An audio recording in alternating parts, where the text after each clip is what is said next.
And good evening, everybody. We want to thank you for taking the time out today to join us for this important conversation that we're going to be having over this next hour. I'm Jason Wheeler. We are broadcasting live across the state of Texas tonight because as we navigate these changes in our lives, we are bringing Texans together so we can help each other. That is the goal of this hour-long discussion that we're going to have, and this truly is a statewide effort. I am live right now in our WFAA studio in Dallas. I am joined tonight by KHOU's Mia Gradney in Houston, Deborah Knapp from Ken's TV in San Antonio, and KVU's Terry Gruca in Austin. We're going to be going to each one of them throughout the hour. And we want you to walk away with information that you can actually use to help you make the most of what is really a dire situation for a lot of people right now. We're going to have experts live throughout this show to answer your questions about personal finance, how to make the most out of working from home. We know that comes with challenges. What this pandemic is doing to businesses, and finally, an issue that is affecting every one of us, and that is mental health. We're going to get to it. Before we get to your questions, we want to update you on the state of our response to coronavirus and the impact that it's having all across Texas. Late today, the state confirmed more than 4,000 confirmed cases of COVID-19 in Texas now. The latest demographic data from the state shows the 40 to 49-year-old age range has the most cases. So far, 50,000 Texans have been tested for COVID-19. Governor Greg Abbott, of course, has the job of leading the state's fight to stop the spread of the coronavirus. And reporter Jason Whiteley talked to the governor late this afternoon to get a state of the state update direct from the Capitol. Governor, thanks for the time. Let's get right to it. Based on projections you are seeing right now, Governor, when do you think that the coronavirus might peak in Texas? Most importantly is where these projections are coming from. And the estimation for the nation is that we may hit the peak here in the next 10 to 15 days, with the peak in Texas maybe coming 1 to 2 weeks after that. You have tightened your executive orders as COVID-19 has spread to almost half the counties in Texas. Governor, I'm curious though, what further restrictions would you consider imposing if the situation does deteriorate? First, so everyone can understand, what my most recent executive order does, it pretty much aligns all of the state, meaning that it adopts practices that currently exist in Dallas County and many other urban counties, and it applies it to the entire state. And it essentially says this: if you are not involved in providing an essential governmental service in the state of Texas, you need to stay home. We need to do everything we can to avoid the spread of the coronavirus, and the best way to do that is to stay at home. That said, understand this, and that is, if people refuse to abide by this policy, if people continue to gather in ways that transmit the coronavirus, if we continue to see the numbers go up, I must remain flexible in what the standards are, and I would have to consider even a stiffer standard, because we have one collective goal, and that is to reduce deaths, to reduce the number of people testing positive for the coronavirus, and to get this behind us. Now is the time when we can all come together, all work together to get this done and get it behind us. And Governor, what more are you prepared to do? Well, we have all these different kinds of options, and it just depends on what the outcome is. What we are prepared to do right now, what we're keenly focused on, and what I will be announcing tomorrow, is to make sure that we have available all the hospital beds, all the ventilators, all the kinds of medical supplies that are going to be needed in every single region to ensure that the local healthcare authorities are going to be able to provide the kind and quality of care that everybody may need if they contract COVID-19. I'm curious about a thread of that. The FDA approved a test for COVID-19 that can turn results around in 5 minutes, and it's Abbott Laboratories, no relation, I don't think, Governor, but Abbott Laboratories says they expect to have these ready to go, 50,000 tests by Monday. Any idea when Texas might get some of these tests and where they would go in the state? I was told by people in Washington, D.C. to expect them in Texas this week. Know this is so important for your viewers, and that is because of all of the additional tests that we have in Texas, some of which are provided by the government, many of which are provided by private providers. We've been increasing the amount of tests performed in Texas by 10% per day, compounded. And so the number of tests just continue to increase, and they will continue to do so. Governor Abbott, thank you for the time.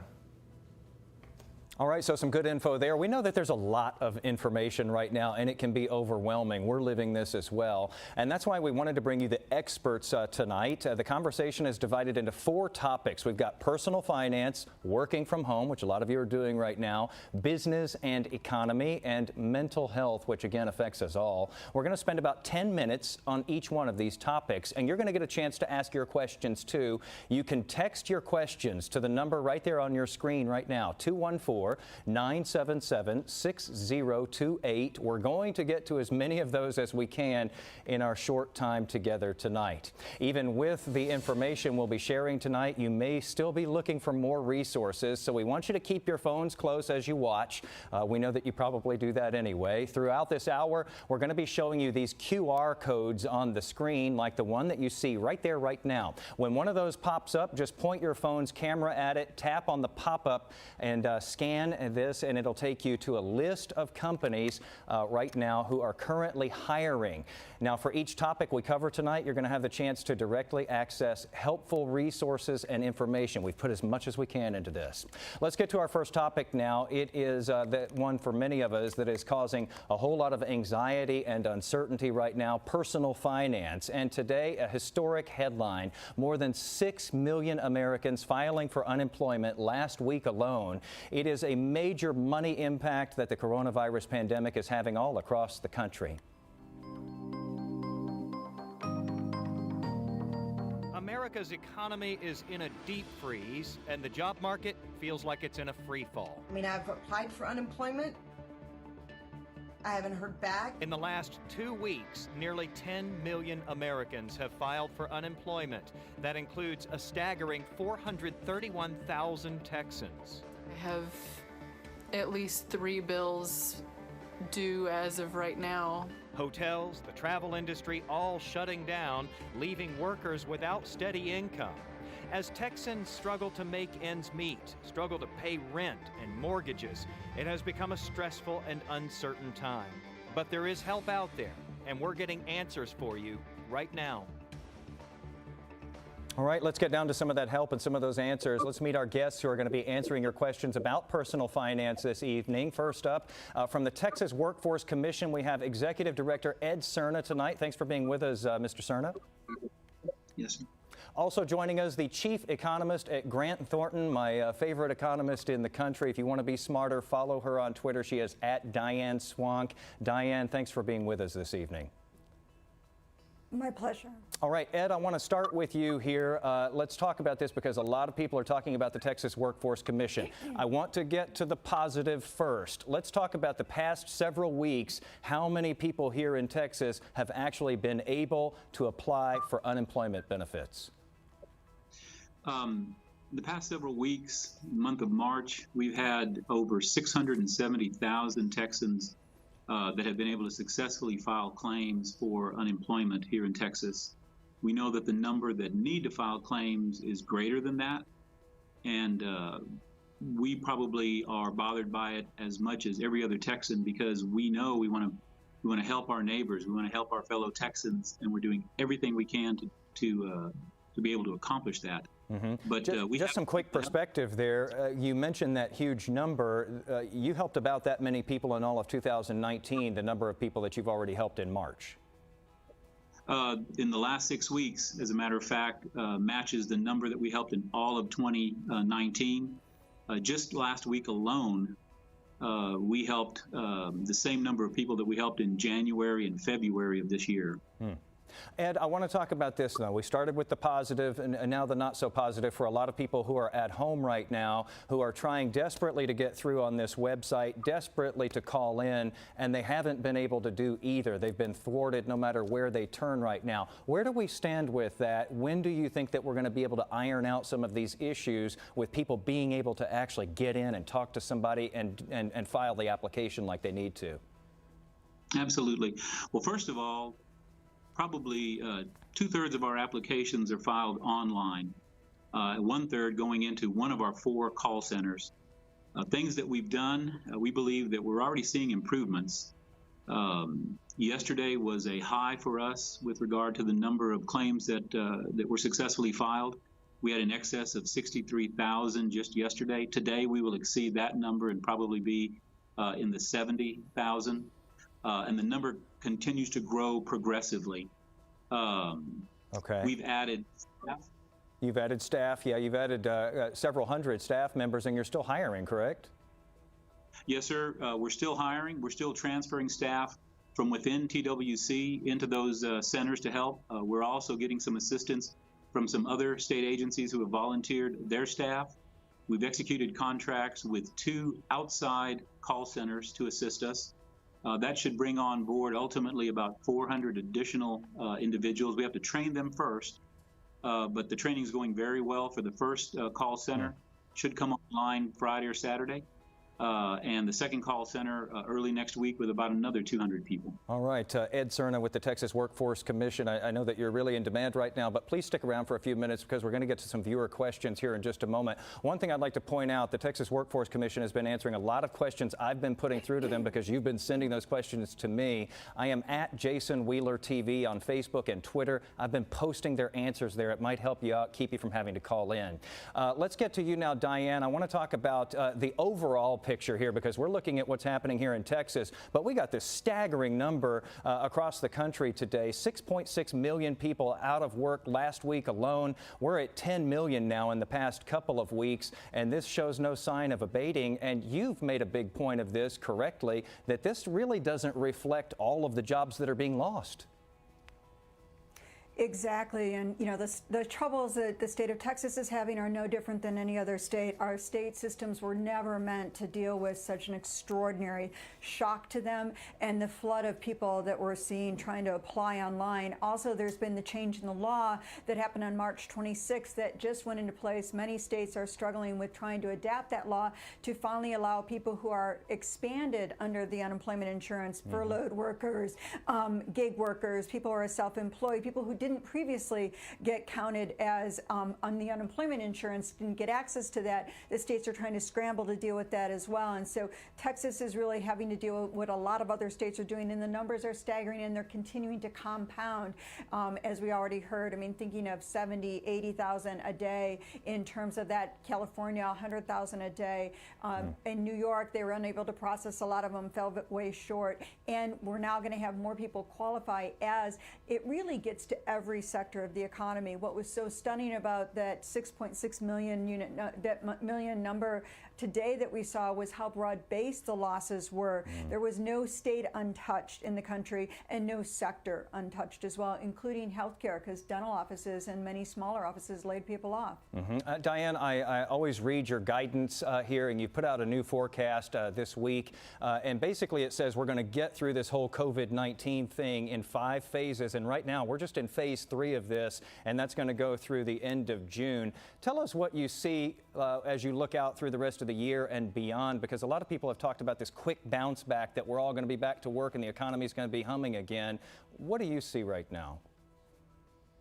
I wish I saw that. I just don't see that because we don't have a vaccine yet. It's not, we're going to have to move forward in phases. As you know, the governor already pointed out, you're going to peak later in Texas than you will in, say, New York. They're going to be earlier on the curve on peaking in infections and then earlier on the curve on potentially opening up. But to be able to open up, much as the governor already mentioned, you need testing not only for the virus but for antibodies, people who are now immune to the disease. We need to have protocols in place to be able to slowly ramp up in phases, and it will happen in regional ways across the country. That will take quite a long time through the second half of the year to do it safely so we don't get a second wave or third wave of infections, and that's barring what could be another wave in the fall of another surge in the disease. And so it's very difficult. 2021 will finally be, after a lot of stopgap measures, the government's not done enough as much as they've done, and they've done it at a breakneck pace. There's going to be more in terms of aid.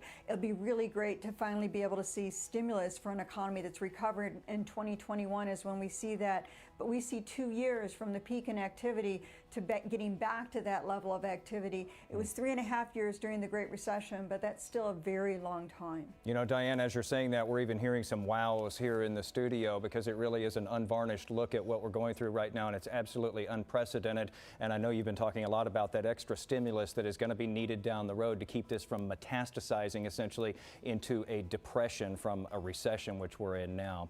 Diane, thank you so much for being with us today and sharing your expertise. Again, anybody, if you want to be smarter, follow her on Twitter. She is at Diane Swank with Grant Thornton. Thank you.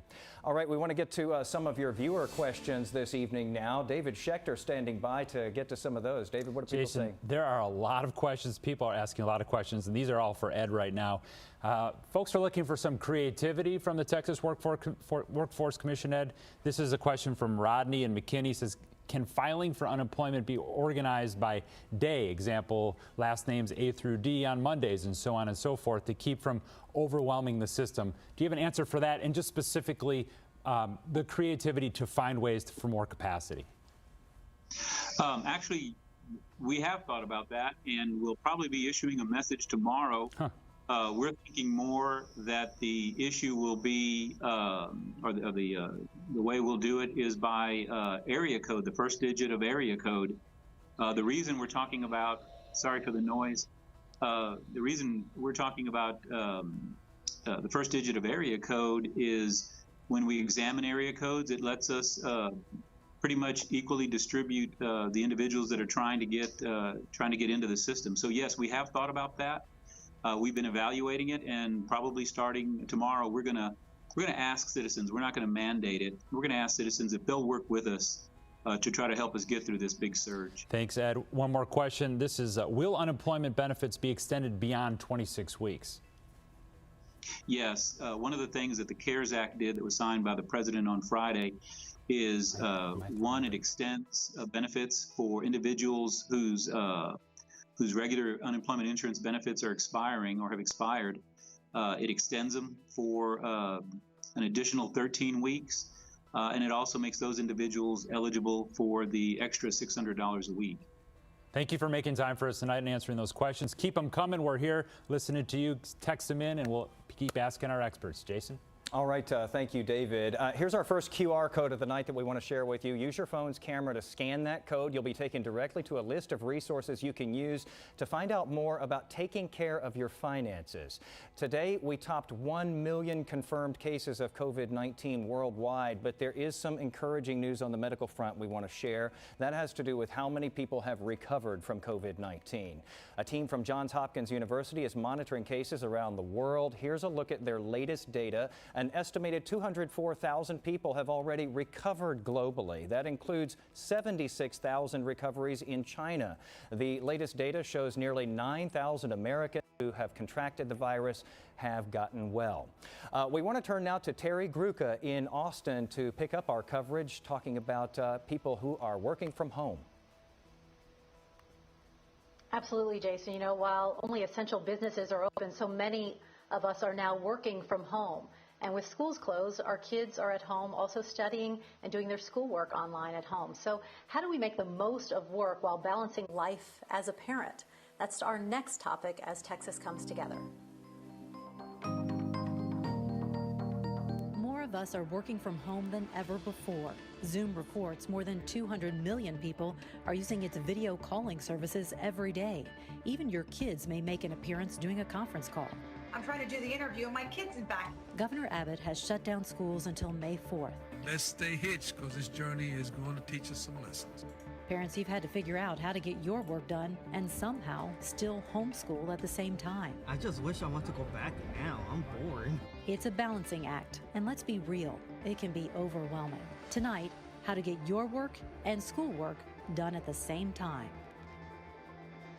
Joining us now to help us find some serenity while working from home is Sarah Kaprowski. She is Keller ISD's Executive Director of Curriculum and Instruction, and she's become a work school from home guru herself. Hi, Sarah. Thanks for being here. Hi. Thank you for having me. We also have Sandy Jones. She's from Someday Organizing. She's a professional organizer. I could use you, Sandy. And she's going to give us some helpful information on how to get our lives together and all of this. We appreciate you being here. Thank you. Thank you for having me. Now you're going to get a chance to ask your questions, so text those to the number that you see on your screen, 214-977-6028. We want you to include your first name and the city you're messaging from so that we can get to as many of them in our short time here together tonight. So, Sarah, let me start with you. I know you've got some great tips here, and you've made it pretty easy for us because they all start with R's, which I know helps a lot of us right now because we're in information overload for sure. The first one is realistic work expectations. What do you mean by that? Right. So realistic work expectations are going to meet the needs of your family and child. So this is going to look different at home. Whereas an elementary student may only be working 1 to 2 hours a day of classwork broken up throughout the day. And a middle school student, high school student may be able to maintain 5 to 8 hours throughout the day. But we want parents to focus on not recreating a classroom schedule. We know you're at home and it has to look different. Speaking of that, Sandy, I know all of our homes are a little bit different, and having the kids working alongside us can be really difficult if you don't have the space. So some of that is creating realistic work expectations when it comes to the space. How do we do that? Well, I think starting out with not having it in your bedroom or at the dining table is a good idea. And setting up an area in your home that really matches your work area that you had previously. Having a desk, having a computer, having light, having a door if possible. Setting it up so that you are removed from all distractions if possible. Really tough to do. I've got 3 kids, so I've got my 3 kids working alongside me. It can be really challenging for sure. Sarah, you also mentioned read, read, read. So how much should we be having our children read? Right. So children are coming out of an environment that has been saturated with language. So if anything else, expose them to literature, books, vocabulary, and conversation. This could be talking every night at the dining room table or going on a walk and naming new things that they see, but just that constant exposure to literature. Sandy, I would think from an organizing standpoint, it's important to have books kind of in an area that your kids can get without needing you. Is there a trick to that? Again, I think it's about setting up each family member for success and for convenience and simplification. So if you can set up an area for your children where they can do their schoolwork, they can do their personal reading, they can do their personal tasks, that respects everybody's boundaries and kind of need for space in the home and need for personal space and quiet when they need it would be ideal. Yeah. Sarah, the third topic that you brought up was be ready. What do you mean by that? Right. So I had to learn this one the hard way. So mornings are stressful, especially with children at home and trying to work a full-time job. Realize that getting ready the night before is so very important, and even alongside your child. So right now we get ready at night, making sure technology is charged, pencils are sharpened, everything he has is ready for the day to make the morning go a whole lot smoother for learning. Sandy, I would think this goes not just when it comes to schoolwork and our own work life at home, but even meals and things like that. Are there things we can do, like in our kitchen, to get ready for the next day? Yeah, I absolutely echo what she says. Anything that you can do to plan ahead the night before to set yourself up ready for success the next day is the way to go. And absolutely, one of the things a lot of moms are saying to me is that I buy snacks and they're gone in a day. And so I recommend that you set aside snacks for the day by each person, kind of like packing a lunchbox. And this is the snacks for the day. And this eliminates grazing throughout the day and just burning through everything. But anything that you can do like that, prepare in advance the night before, and everybody knows what the expectations are, is really beneficial. Great tips. Sarah, the last one you said was, I think, a really important one, and that is remembering grace, because we are really all juggling so much right now.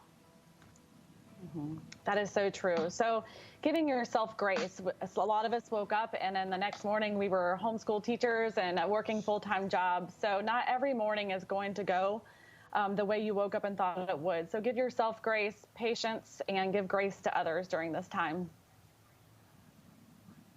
We're all in this together for sure. Right. David joins us now with some of your viewer questions. And David, I know your family's juggling too right now. Everyone's juggling. There's so many great questions here. I'm going to try to put a couple of them together for us here. And this one is for, I guess, for Sarah. Some questions about, some people say they should dress up or wear appropriate work clothes when they're doing their work from home.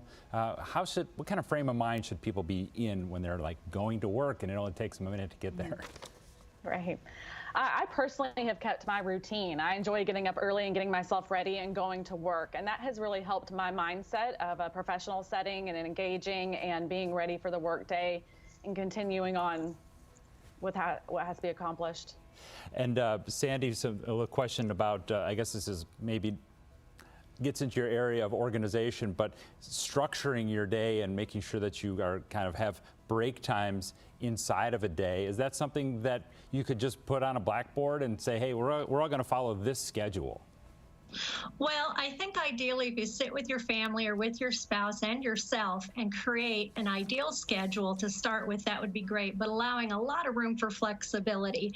And I think the schedule is really important, and it's particularly important to work breaks into your day and that there is a time to shut down your laptop at the end of the day. It's easy for us, particularly a person who lives home alone, to work well into the night and to overwork themselves. So to set boundaries and schedules for yourself, absolutely. Such a great point. We are seemingly working almost harder, many of us are right now. I wish you could see my screen because the questions are coming in like crazy. 214-977-6028. Text me your questions. Back to you, Terry. We really appreciate it. Thanks so much, David. Get your phone out to open up the camera because we have some great information and resources on making the most out of working from home. Some terrific websites here, some great links to use with your kids. I use some of these with my own kids, and especially with some of the rain that we're going to experience here in the next couple of weeks, could be good ideas for you. So we've made it easy. Just use your phone's camera, point it toward the code on your screen to scan it, and when you see a pop-up on your phone, tap that. That will take you directly to a special website with resources and information. There's some really great free resources out there right now. A lot of the educational websites that used to charge are opening their sites for parents to use at home. There's some great live webcams that you can almost feel like you're taking a field trip even though you're not leaving your home. So I highly encourage you to take a look at some of these and use them with your kids while you are at home.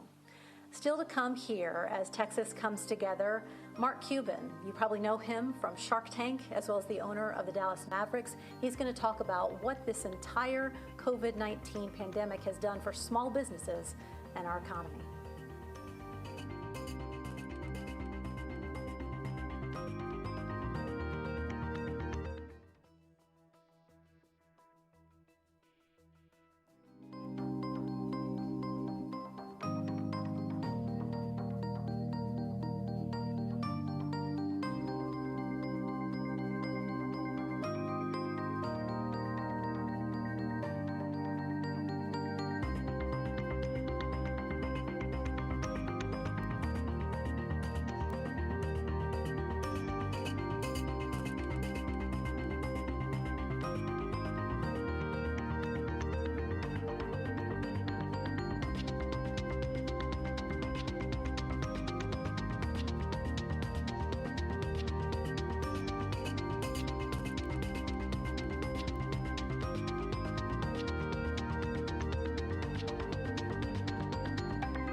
Live across the state of Texas, this is Texas Together, a coronavirus conversation.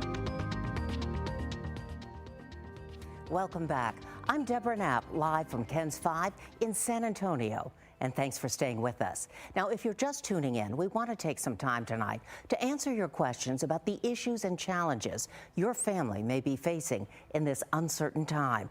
We have gathered a group of experts on a variety of topics so you can walk away empowered. We'll get to your questions in just a moment. But first, we know many of you want to know about the progress being made in stopping the spread of the coronavirus. This week, Governor Abbott asked Texans to stay home except for essential needs. The goal is to help flatten the curve. Now, you've probably heard that phrase. The question on a lot of minds, what happens after we flatten the curve? Dr. John Carlo is an epidemiologist. He led the state's medical response to Ebola, and we asked him about what happens next in the fight against the coronavirus. Social distancing is really the method we're using right now to keep our hospitals from being overwhelmed. And so the big thing that we're trying to do here is slow things down so that we don't overwhelm our precious hospital resources and that we can stay ahead of this in terms of taking care of people that have severe infections. Once we get over that curve, there is still going to be coronavirus. And so, in addition to what we're doing now, beyond that period where we get through the peak, we have to think about that, the only way to really prevent an individual from getting sick or an infection from COVID-19 is either a vaccine or hopefully we come up with some therapeutics or medications that can lessen the severity if you do get sick. And so there's a number of things that are being tried right now to do just that. But without those two things in place, in addition to the social distancing we're doing now, we have a long road ahead of us with this. First thing you want to do is contact your physician, your health provider, somebody that you regularly see, and make sure that they are aware. If you're experiencing severe signs and symptoms, and the best way I would suggest looking at this is if you can't complete a complete sentence, or if you're having real difficulty breathing, then it is time to go to the emergency room. And in that situation, it's also a good idea to call ahead and let them know you're coming so that they can be prepared for you when you arrive. Thankfully, most cases of COVID-19 infections are going to be very, very mild. Most people are going to get over it just fine. There's no treatment. It's really just taking care of yourself and doing what you would normally do if you had a bad cold. While our state leaders and medical experts continue their work, we know you are continuing your work to try to find some normalcy. Coronavirus is forcing change in our lives in many ways, and that's why we're here answering your questions tonight. You'll get a chance to ask your questions. Text them to the number on your screen, 214-977-6028. Please include your first name and the city you're messaging from. We'll get to as many as we can tonight. For business owners, their employees, and their customers, it has been especially tough. For the next 10 minutes, we'll be talking to experts and answering your questions about the impact COVID-19 is having on business and the economy. The first quarter of the year is done, and for the stock markets, it was the worst quarter since the financial crisis in 2008. As markets surge, small business owners try to stay afloat. Our customer counts have dramatically declined. Way fewer customers per day per store. But help is on the way. Within 3 weeks, we'll have direct deposit into people's accounts. As airlines park their planes, President Trump considers whether he needs to limit domestic flights. When will the U.S. economy bounce back? Let's meet our guest to talk about the economy. Our first guest is a familiar face. You've seen him on Shark Tank, and he owns the Dallas Mavericks. He also has one of the best business minds in America. Welcome, Mark Cuban. Thank you. And we're also glad to welcome Philip Kendall, who's a vice president for the financial services company, Charles Schwab. Hello. Well, there are different economic forecasts being discussed, ranging from a sharp decline followed by a quick bounce back. Others say it will be a very slow recovery. Is there anything about the Texas economy which will help it rebound faster or stronger? Mark Cuban, let's start with you. I think we're well positioned. If there's going to be a strong rebound quickly, Texas will probably lead the way. We have so many businesses here. So many have come here. We've got a dynamic economy up until this point. I mean, if you're going to be in any state in the union, Texas is probably the best positioned. Well, of all the industries threatened by the coronavirus, none has been impacted as deeply and immediately as the hospitality industry. The Texas Restaurant Association says 1.4 million Texans work in this industry. Now, there is money in the stimulus package to help restaurants, bars, and hotels. Philip, how will this work? Well, the stimulus package includes a $300 billion grant to small business, and the restaurant business definitely falls in that category. Roughly 90% of restaurants have fewer than 50 employees, so they would definitely benefit from this stimulus. It's going to come in the form of zero-interest loans, and these are provided by the federal government, and many of them can be forgiven. The loans then can be used to bridge the loss of income and revenue while your patronage is down to these restaurants. But the crucial caveat for many of these loans will be that it's going to be used primarily to pay employee compensation. And in the restaurant business, that also includes the loss of cash tip income. So companies that can keep their employees on payroll for about 8 weeks or so, that's what we're advising, that they'll be eligible for many of these loan forgivenesses. And I think guidance has been said that many of these loans will be made available ultimately through FDIC lending institutions and credit unions, from what I understand. Thank you, Philip. Well, while many businesses have had to shut their doors due to the coronavirus, some businesses are booming. Mark Cuban, where would you tell people to go look for jobs?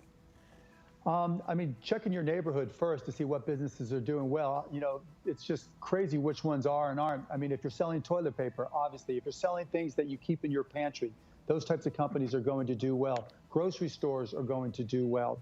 And what I would recommend to people is don't look for the perfect job. Don't look for the perfect career.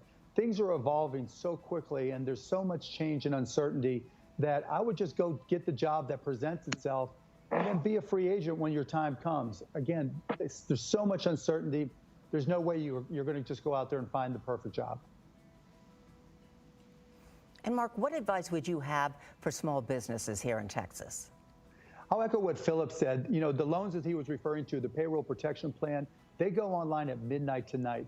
And so for any small business owner, go to your bank's website, go to SBA.gov, download and fill out the form immediately.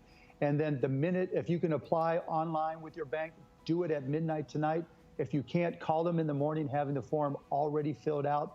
The beautiful thing about it is, as long as you have under 500 employees, you're going to be eligible. And I wholeheartedly recommend that every single small business owner and entrepreneur, and also even if you're an independent contractor, you drive for Lyft or what you work as a creative, as a contractor, go and apply. That's what this is designed to do. And to Philip's point, if you retain your employees for those 8 weeks, you don't have to pay it back. You get to just keep that money.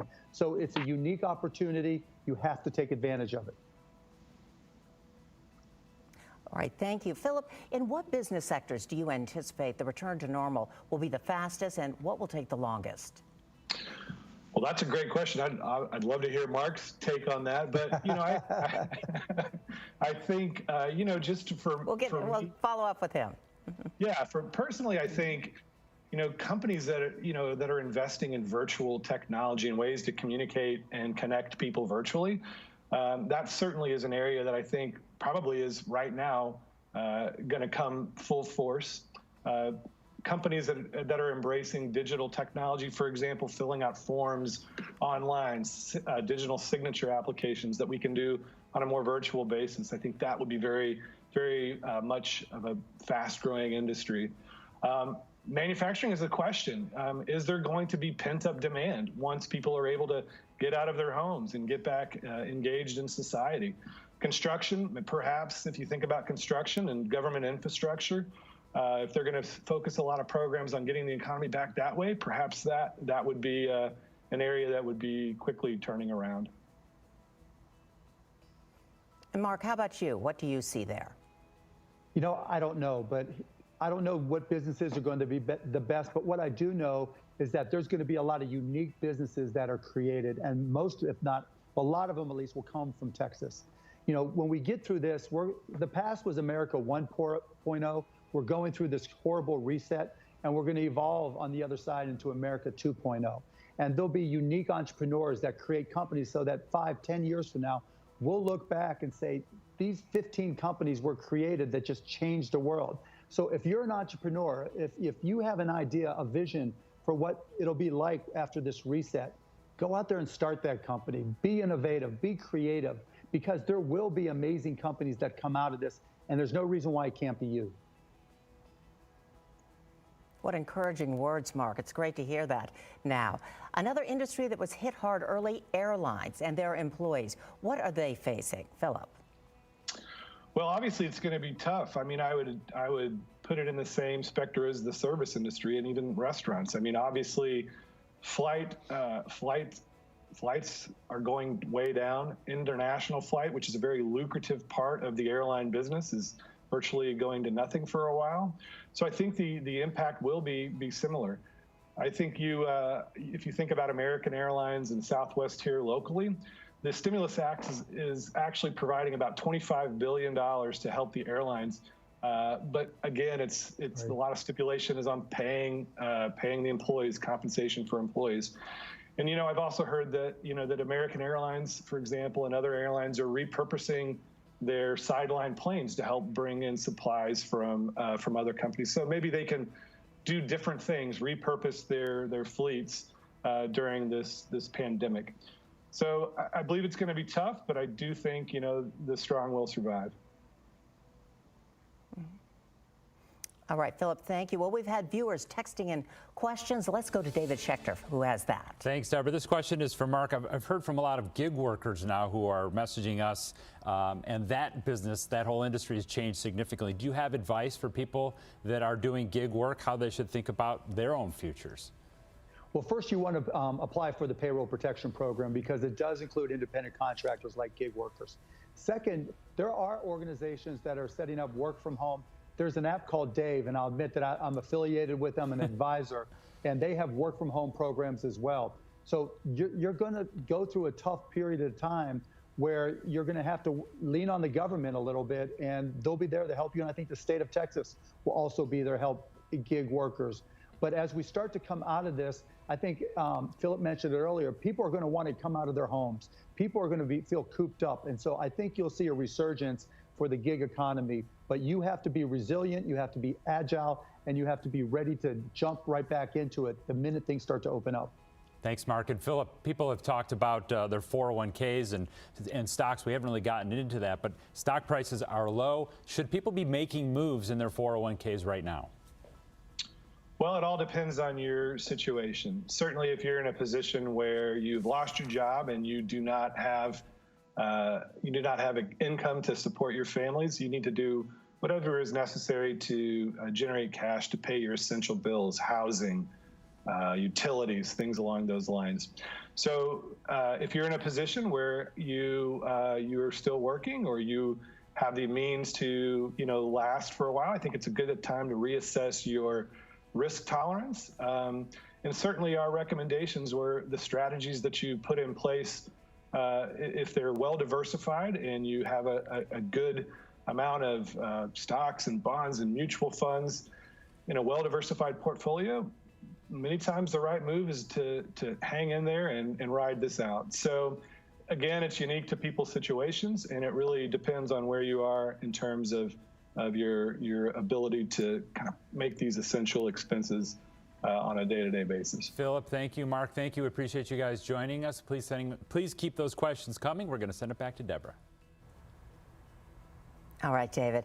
And get out your phone and open up the camera. If you're looking for more information or resources on business and the economy, we've made it easy for you.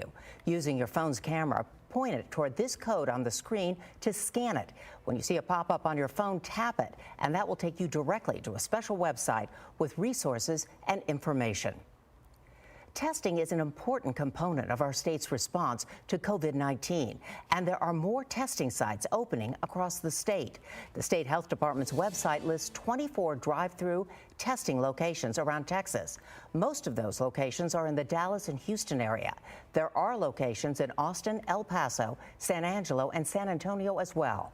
Check with your local health department to find out about other testing availability in your area. Of course, our physical health is top of mind throughout all of this, but we also should be thinking about our mental health, too. Let's send it over to Houston, where KHOU's Mia Gradney is ready to take your mental health questions and get them answered. Mia? Thanks so much, Deborah. You know, when we think about coronavirus, we immediately think about the symptoms, the fever, the cough, the shortness of breath. But even if you don't have those symptoms, the changes we're all going through because of coronavirus can easily take a toll on your mental health. Social distancing, college shelter at home, college stressful. When our everyday routines get uprooted and we're forced into change, our mental health can suffer, especially when it means staying home. Being patient. I know it's hard under these circumstances. Isolated from our friends, our families, and our coworkers. The hardest thing for me right now is to be away from my kids. Yes, it's for good reason, but that doesn't take away the sting felt mentally by adults and children. I do think our kids are picking up on our anxieties, and so we have to sort of be mindful of that. Let's get together and talk about ways to find peace of mind when it feels like our minds are in pieces. Department of Health and Human Services just launched a new mental health support hotline. It is available 24 hours a day, 7 days a week. The number is there on your screen. It's 833-986-1919. Again, 833-986-1919. A lot of us are feeling the stress right now, so we've invited Bill Prasad to talk us through it. He is a licensed professional counselor in Houston. Good evening to you, Bill. Thanks so much for joining us. Good evening, Mia. How are you? Doing great. Thank you for asking. And I want to remind everyone watching, you can text your mental health questions to us.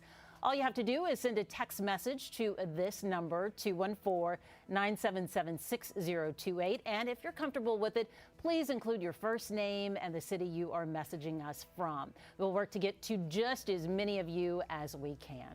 So, Bill, social distancing and isolation aren't easy for a society constantly on the go. It is especially difficult for anyone already struggling with mental health issues. So who is most at risk right now, and what challenges does isolation present for them? People who have a prior diagnosis for a psychiatric challenge like anxiety, depression, maybe bipolar, maybe exposure to a prior trauma will probably find that their symptoms have been exacerbated. Also, any individual who might have been in a violent relationship, they might see an escalation in those violent situations. In fact, in Montgomery County, which is a county in the Houston area, they've reported a 35% increase in the filing of DV cases for March. And that's a huge number, Mia. So for people who are in these rather desperate situations dealing with mental health, may they perhaps be at the tipping point as well and thinking dangerous and detrimental thoughts? What should they do? Well, you're right. Some people might start to show suicidal ideation. That would not be uncommon in a pandemic. And in order to deal with that, hopefully they are connected to people who will ask the right questions. And the question that you've got to ask, even if it might be uncomfortable, you've got to ask, are you thinking about killing yourself? Then the next question would have to do with, well, do they have a plan? And then you'd ask them, do they have the means? So if their plan was to get some alcohol and some Xanax, and then if you ask them, do you have it at home? And they said yes, well, then you have three things going on that raise a huge red flag. And at that point, you might have to intervene, perhaps by calling the police. All right. Bill Prasad, now I want to ask you about the general public. You know, people who have faced relatively limited challenges until now, who now have onset anxiety and fear. How might they feel right now, and what can they do to cope? Well, Mia, it's a real normal reaction to have heightened anxiety in an abnormal situation like this. A lot of us fear the unknown, and there's a lot we don't know about this virus. Sometimes we fill in the gaps of information by going to the dark neighborhood in our heads and creating these really dark what-if scenarios, such as, what if I'm infected? What if my mother is infected?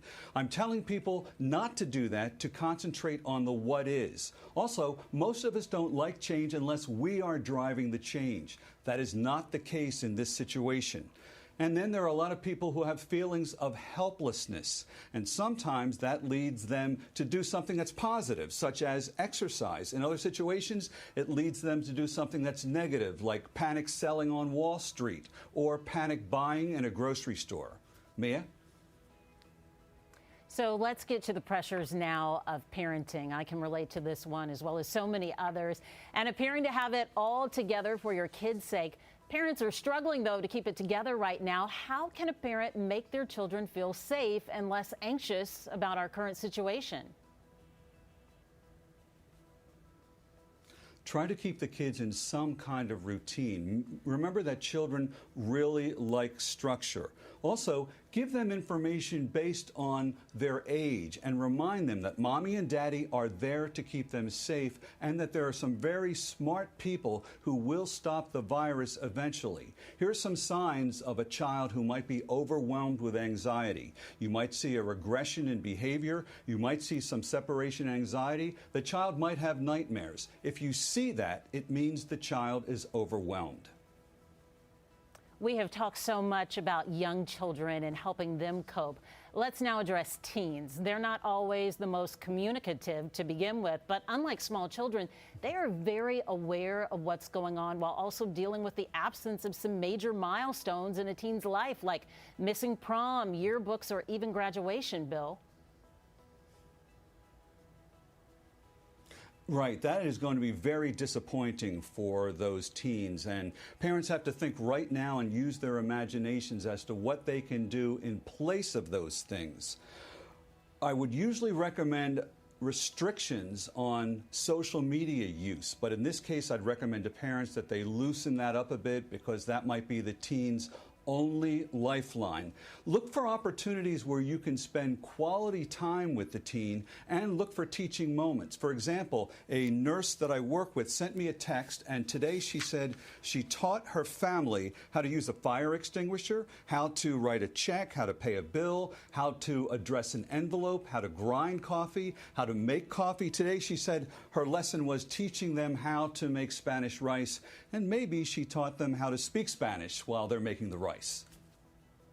Yeah, learning some of those life's lessons right now, so critical and so very important for us. Great insight there, Bill.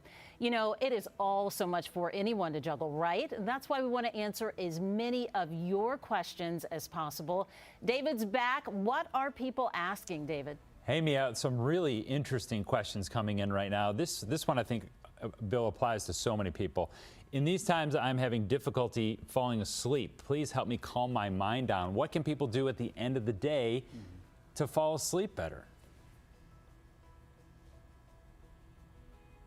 In a pandemic, this is one of the characteristic symptoms: sleep disruptions.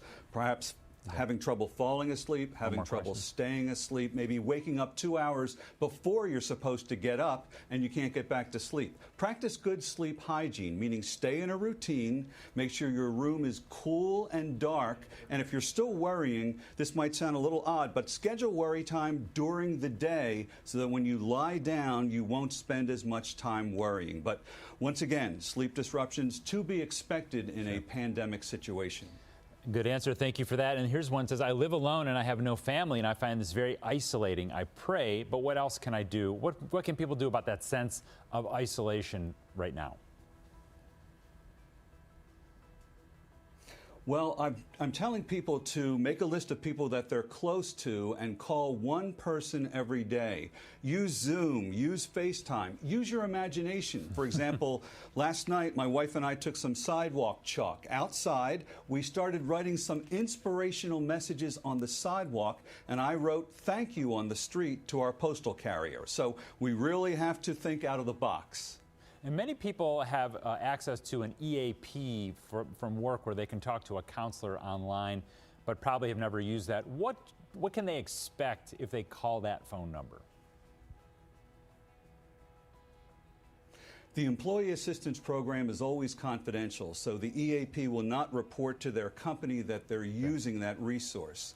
In the majority of cases, the EAP will give them a list of phone numbers and names of therapists who they can call, and it's all virtual therapy right now. But this is a great benefit because in the real world, psychotherapy costs $125 for one session. In the EAP world, they'll give you 4, 5, 6, maybe 8 sessions for free. So I would highly recommend that, and that's a great suggestion. Bill, thank you for those suggestions yourself. They're really excellent, and I hope a lot of people will be able to take advantage of that and maybe sleep a little bit better tonight. Let's go back to Mia. Yeah, Bill, so helpful there. Thank you. A reminder now, grab your phone if you haven't already and open up the camera. If you are looking for more information or resources on mental health, we've made it easy for you. Using your phone's camera, point it toward this code on the screen to scan it. When you see a pop-up on your phone, tap it. That will take you directly to a special website with resources and information. That wraps this portion of the program. Let's check back in now with Jason. All right, Mia, thank you. Terry, thank you. And Deborah, thank you. A lot of great information coming to us from all over Texas. Really appreciate all of those. We want to pass this along to you as well. Like many companies, our station's parent company, Tegna, wants to help our communities through COVID-19 relief efforts. Tegna has 11 stations across Texas covering 89% of the state. Through the Tegna Foundation Community Grant Program, we're going to be donating $100,000 throughout the state of Texas and in the communities we serve for various COVID-19 relief efforts. We really want to make a difference and help Texans get through this together. I want to close where we started tonight, talking about unemployment, and just pass along to you that the Texas Workforce Commission says today a lot of people are worried that they haven't been able to get on the site and apply for benefits. They're going to make these retroactive now to when the governor declared a disaster declaration earlier this month. So you're not necessarily missing out on those benefits, even though you haven't been able to get through. Keep trying, hang in there. We're getting through this together. Thanks for being with us tonight.